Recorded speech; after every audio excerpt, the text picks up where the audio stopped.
Hi, and welcome to our Pipet video. The members of this group are Kassi, Nia, Katy, and Sophie. Before you use a pipette in your experiment, be sure to prime it by rinsing with water 3 times and then with your solution 3 times. Washing with water prevents any contaminants, and washing with your solution 3 times prevents any dilution from water in your experiment. Now we're ready to start the experiment. First, get the appropriate amount of solution you wish to pipette in a small, clean, dry beaker. Never pipette directly out of stock bottles. Next, insert the tip of the pipette into the beaker of solution. Be sure not to press the tip against the bottom of the container. Then squeeze the pipette bulb.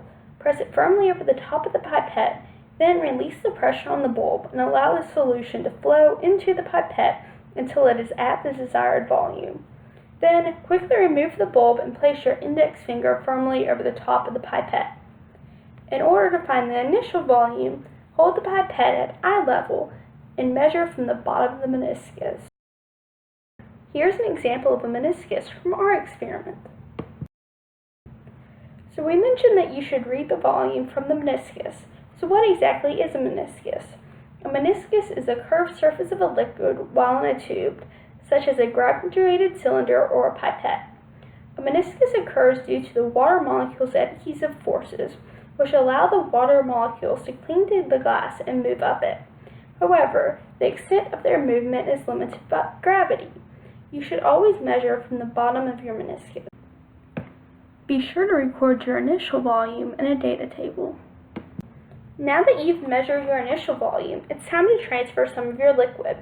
Hold the pipette in a clean beaker that you want to use to hold your volume of solution. Remove your finger from the top of the pipette and allow the solution to flow into the beaker. Once the desired amount has been transferred, place your finger over the top of the pipette once again to stop the flow. Now you need to measure the final volume. Hold the pipette at eye level and read the volume from the bottom of the meniscus. Record this in your data table. Now we'll show a couple of examples of this procedure.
By the end of your experiment, your data table should look somewhat like ours.